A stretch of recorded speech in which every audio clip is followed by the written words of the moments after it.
हम लोग एक बहुत इंपॉर्टेंट चैप्टर देखने वाले हैं, श्वसन तंत्र।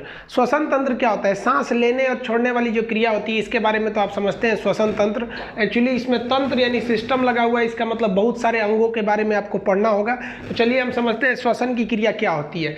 इसमें ऑक्सीजन जरूरी होता है, इसलिए ये एक ऑक्सीकरण की क्रिया है। विदाउट ऑक्सीजन ये श्वसन संपन्न नहीं हो सकता है। श्वसन के फलस्वरूप हमें ऊर्जा मिलती है, हम सांस लेते हैं तो हमें ऊर्जा मिलती है और शरीर में ऊष्मा भी बनी रहती है, सांस लेने से ही बनी रहती है। समझ में आ गया? ऊष्मा बने रहने के दो कारण हैं, एक आपका श्वसन है और दूसरा रक्त का परिसंचरण है। जब तक खून दौड़ेगा और जब तक सांस लेंगे आपका शरीर गर्म रहेगा।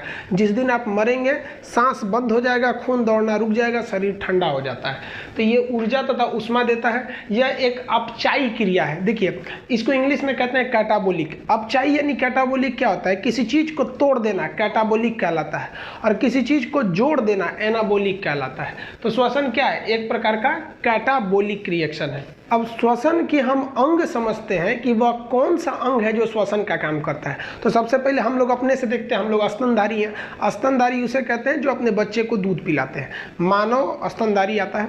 तो हम लोग में श्वसन अंग कौन सा है? तो जब हम लोग पढ़ते थे ना, छोटे थे, तो हम लोग को लगता था नाक, फिर सोचते थे यार नाक बंद कर लेते हैं तो मुंह से भी सांस ले लेते हैं। अब नाक है या मुंह है? एक्चुअली दोनों नहीं है। नाक और मुंह केवल सांस लेने की ये रास्ते हैं, ये श्वसन अंग नहीं है। देखिए आप सांस जो खींचते हैं वो नाक से नहीं खींचते हैं, वो बेसिकली फेफड़ा से खींचते हैं और छोड़ते भी हैं तो फेफड़ा से। तो मेन जो है ना हम लोग का श्वसन अंग लंग्स यानी फेफड़ा है। तो स्तनधारी हो गए, गाय भैंस सांप, ये सब का क्या हो गया? फेफड़ा से सांस लेते हैं। समझ में आ गया? अब बात करते हैं कीड़े मकोड़ों के। तो कीड़े मकोड़े फेफड़ा से सांस नहीं लेते हैं, सांस की नली से सांस ले लेते हैं, यहीं से सांस ले लेते हैं, डायरेक्ट सांस नली से वो सांस लेते हैं। सांस नली को हम ट्रेकिया कहते हैं। तो कीड़े मकोड़े कहाँ से सांस लेते हैं? वो ट्रेकिया से सांस लेते हैं। अब जलीय जीव को देखेंगे जैसे मछली वगैरह, तो जलीय जीव अपने गिल्स से सांस लेते हैं। मछली के बगल में फेफड़ा ये गल्फर होता है। गल्फर को हम लोग उर्दू में गल्फर कहते हैं, हिंदी में क्लोम कहते हैं, इंग्लिश में उसे गिल्स कहते हैं। तो जलीय जीव जो होते हैं ना किससे सांस लेते हैं? गिल्स से सांस लेते हैं। मछली में देखिएगा साइड में ना ऐसे गल्फड़ होता है, उसी से वो लोग क्या करते हैं? सांस लेते हैं लोग। मेढक की बात करेंगे तो मेढक की दो अवस्था। जवानी में मेढक त्वचा से सांस लेता है। अब ये मेढक भी तीन तरह से सांस लेता है। जब ये पानी में रहेगा तो ये जब जमीन पे रहता है तो फेफड़ा से सांस लेता है। जमीन पे रहेगा तो किससे सांस लेने लगता है? फेफड़ा से। और जब ये मिट्टी के अंदर घुस जाएगा तो उसको कहते हैं निष्क्रिय अवस्था। तो मिट्टी के अंदर घुस जाएगा निष्क्रिय अवस्था, तो उसमें किससे सांस लेगा? त्वचा से।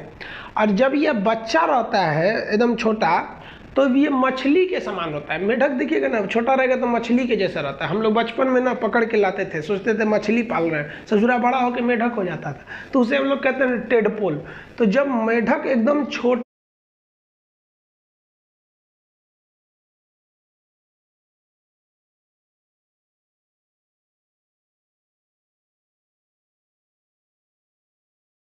रहता है, टेडपोल रहता है, तो गिल्स से सांस लेता है। जब जवान हो जाता है तो जवानी में दो जगह रहेगा, पानी पे या फिर इसमें क्या नाम है, जमीन पे। पानी या जमीन पे ये रहेगा तो ये किससे सांस लेता है? फेफड़ा से। और जब मिट्टी के अंदर घुस जाएगा तो उस समय ये लेगा त्वचा से सांस। तो ये तीन कंडीशन इसको लिख देते हैं कि आप लोग भूमि पे जब ये रहेगा तो फेफड़ा से लेगा, भूमिगत यानी निष्क्रिय अवस्था में त्वचा से, और टेडपोल अवस्था में गिल्स से सांस लेता है। समझ में आ गया? बात हम करते हैं ब्रीदिंग की। श्वासोच्छ्वास क्या होता है? ब्रीदिंग यानी श्वासोच्छ्वास क्या होता है? तो कोई कहेगा ब्रीदिंग क्या होता है? तो सांस अंदर लेने और बाहर छोड़ने, इन दोनों क्रिया को जब जोड़ देते हैं तो उसे हम ब्रीदिंग या श्वासोच्छ्वास कहते हैं। समझ में आ गया? तो अंदर लेना भी श्वासोच्छ्वास, बाहर लेना भी, दोनों को जोड़ देंगे तो उसे श्वासोच्छ्वास कहते हैं। यहाँ टिपिकल समझिएगा, सांस अंदर लेना और सांस को बाहर छोड़ना दोनों अलग चीज है। सांस अंदर लेने को कहते हैं निःश्वसन। ध्यान दीजिए, बाहर छोड़ने वाले को केवल दो ठो बिंदु डाल दीजिए, निःश्वसन, बाहर चला गया। तो देखिए अंदर लेना निःश्वसन, आप बाहर छोड़ना निःश्वसन। इंग्लिश में दिक्कत नहीं है, इन हुआ तो इंस्पायरेशन, आउट हुआ तो एक्सपायरेशन, आउट हुआ तो एक्सपायरेशन, इन हुआ तो इंस्पायरेशन। हिंदी वालों को यहाँ दिक्कत हो जाएगा, अंदर आ जाएगा तो निःश्वसन, अब बाहर गया तो निःश्वसन, बस निःश्वसन जोड़ देना। देखिए अब सांस अंदर लेने और बाहर छोड़ने के दौरान कौन कौन सी गैस का विनिमय होता है। तो जब हम सांस लेते हैं तो वही गैस सांस लेंगे जो हवा में है, और जितना परसेंटेज हवा में है उतना ही ना लेंगे।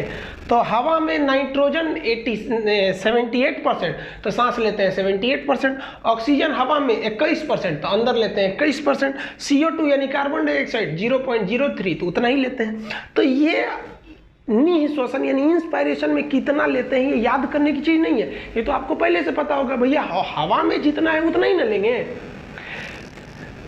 क्वेश्चन पूछेगा कि छोड़ते कितना,